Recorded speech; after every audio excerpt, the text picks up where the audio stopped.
आप जाएंगे किसी ऐसे कॉन्सर्ट में जिसकी टिकट 54 लाख रुपए में बिक रही हो। कीमत अफोर्डेबल है या नहीं, उस पर चर्चा बाद में करेंगे।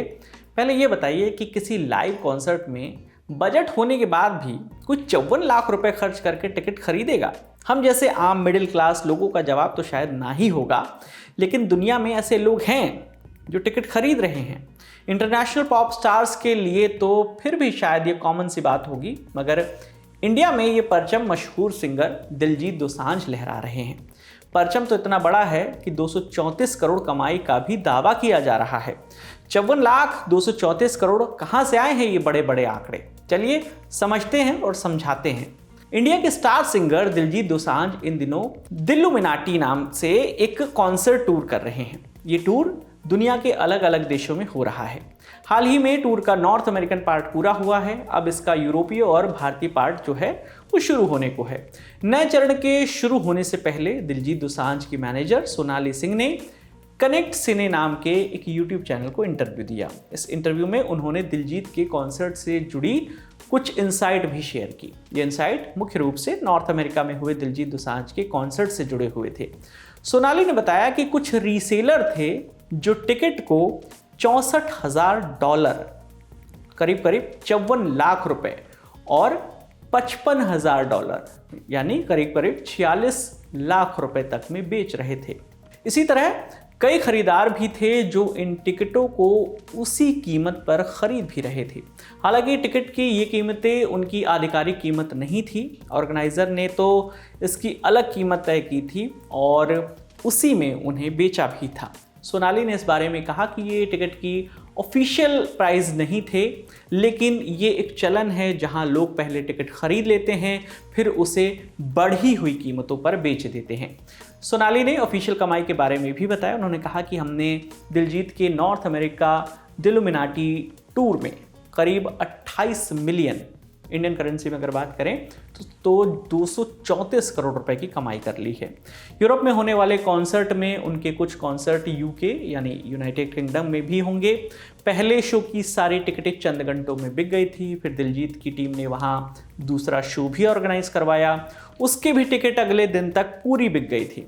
जब दिलजीत दोसांझ की टीम सोच रही थी कि यूके में थर्ड शो किया जाए या नहीं, तभी एक रिपोर्ट आई जिसमें पता चला कि कॉन्सर्ट की टिकटों के लिए 80,000 लोग वेटिंग में हैं। दिलजीत दोसांझ का इंडिया टूर अक्टूबर में शुरू होगा और दिसंबर तक चलेगा। इसी बीच नवंबर में दिलजीत दोसांझ आबू धाबी में भी परफॉर्म करने वाले हैं। वहां के लिए भी टिकटें बिक चुकी हैं। इस वीडियो के शूट होने तक वहां के टिकट बिक्री का आंकड़ा 30,000 का था। सोनाली दावा करती हैं कि आबू धाबी में किसी भी इंडियन आर्टिस्ट के शो की अब तक इतनी टिकटें नहीं बिकी हैं। अब इंडिया टूर की बात करें तो उसकी टिकट गुरुवार यानी 12 सितंबर को बिकनी शुरू हुई थी। और शुरू क्या हुई थी, बस कुछ मिनटों की बात है। बस बिक्री शुरू होते ही चंद मिनटों के अंदर सारी टिकटें बिककर ख़त्म भी हो गई। टिकट्स की डिमांड इतनी हाई है कि उन्हें बल्क में खरीद कर ब्लैक में बेचने की खबरें भी आ रही हैं। जैसा सोनाली ने बताया था कि अमेरिका में लोगों ने टिकट रीसेल करके 54 लाख रुपए तक में बेची, वैसा ही कुछ मामला इंडिया में भी दिखता नजर आ रहा है। अब इंडिया में कोई 54 लाख देकर टिकट खरीद रहा है या नहीं, ये कह पाना तो फिलहाल मुश्किल है, मगर सोशल मीडिया पर भारी प्रॉफिट कमाने के बड़े बड़े दावे तो ज़रूर हो रहे हैं। 12 सितंबर को दोपहर 1 बजे पब्लिक के लिए टिकट सेल ओपन की गई। HDFC pixel credit card holders के लिए ये सेल सबसे पहले खोली गई थी। कॉन्सर्ट की सबसे सस्ती टिकट थी 1,499 रुपए की, ये सिल्वर टिकट थी। फिर बात आई गोल्डन टिकट की जो कि थी 3,999 रुपए की। 4,999 और 5,999 के अलग अलग दाम पर भी ये टिकटें थी। इसके ऊपर 2 कैटेगरी और थी जिसकी कीमत थी 9,999 और 12,999 रुपए। इतनी महंगी टिकट होने के बाद भी मिनटों में सारी की सारी टिकटें बिक गई। वैसे सच कहें तो अब इन कीमतों को महंगा कहने में जुबान थोड़ी लड़खड़ा सी रही है, क्योंकि 54 लाख 46 लाख जैसे बड़े बड़े प्राइस देखने के बाद ये तो उनके सामने सस्ते ही लग रहे हैं। खैर ऑफिशियल कीमत जो है सो है, आम लोगों के लिए तो ये टिकट महंगी ही है। टिकटों के बारे में कॉन्सर्ट के ऑर्गेनाइजर और सारेगामापा इंडिया लिमिटेड के बिजनेस हेड जन्मेजय सहगल ने एनडीटीवी से कहा कि हमने ऑलरेडी 1.5 लाख टिकट्स बेच दी हैं। शो के वेन्यू की भी अपनी बाध्यताएं हैं। हमारे पास अभी भी टिकट्स की बहुत डिमांड आ रही है, मगर रूल और रेगुलेशन के चलते हम इससे ज़्यादा टिकट नहीं बेच रहे हैं। हमें 10 वेन्यू में करीब 2 लाख के क्राउड की उम्मीद है। जन्मेजय आगे बताते हैं कि पहले दिन प्री सेल में 8 से 10 हज़ार का ट्रांजैक्शन 1 मिनट में किया गया।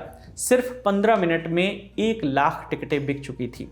दिल्ली वाले शो की बुकिंग ने तो हमें सरप्राइज ही कर दिया। हम इस कॉन्सर्ट के लिए एक बहुत बड़ा सेटअप प्लान कर रहे हैं, जैसा आज तक लोगों ने नहीं देखा होगा। सोशल मीडिया पर ऐसी कई शिकायतें आई जहां टिकट्स को दोगुने तिगने दामों पर बेचे जाने के दावे हो रहे हैं। जो टिकट्स 12,999 या 19,999 रुपए के थे, वो 30 से 35 हज़ार रुपए के बिक रहे हैं। मजाक मजाक में तो यहाँ तक कहा जा रहा है कि इन टिकटों को बेचकर शेयर बाजार से अच्छा रिटर्न मिल रहा है। लोगों ने तो इसे बजाज फाइनेंस के आईपीओ से भी कंपेयर कर दिया। लेकिन मजाक अपनी जगह है, ब्लैक में टिकट बेचकर प्रॉफिट कमाना असल में गैर कानूनी है। शेयर बाजार से आने वाला प्रॉफिट वैलिड होता है, ब्लैक के टिकट से जो प्रॉफिट आता है वो नहीं होता वैलिड। अगर बल्क में ये टिकट्स खरीद कर इस तरह बढ़ी हुई कीमतों पर ब्लैक में नहीं बेची जाती, तो किसी व्यक्ति जो सच में कॉन्सर्ट अटेंड करना चाहता है वो उन्हें असल दाम पर खरीद सकता था। अब उसे इन्हें हाईली इन्फ्लेटेड कीमत देकर खरीदना पड़ेगा, जो कि सरासर अन्याय है एक म्यूजिक फैन के लिए। इंडिया में दिलजीत के कॉन्सर्ट दिल्ली, हैदराबाद, अहमदाबाद, लखनऊ, पुणे, कोलकाता, बेंगलुरु, इंदौर, चंडीगढ़ और गुवाहाटी में होने वाले हैं, जो कि इसी क्रम में अक्टूबर के आखिरी सप्ताह से लेकर दिसंबर के आखिरी सप्ताह तक चलेंगे। तो आप बताइए, आप जा रहे हैं इनमें से किसी भी शहर में? अगर आप रहते हैं, क्या आपने दिलजीत दोसांझ के इस दिलुमिनाटी टूर की टिकट ली है? बताइए आपका क्या एक्सपीरियंस रहा, कितने में ली है आपने टिकट? जो भी है कमेंट सेक्शन में बताइए, खुला हुआ है कमेंट सेक्शन। इस खबर के लिए तमाम जानकारी लेकर आए थे हमारे साथी शेख नावेद। मेरा नाम है विकास वर्मा। देखते रहिए दी ललन टॉप। शुक्रिया।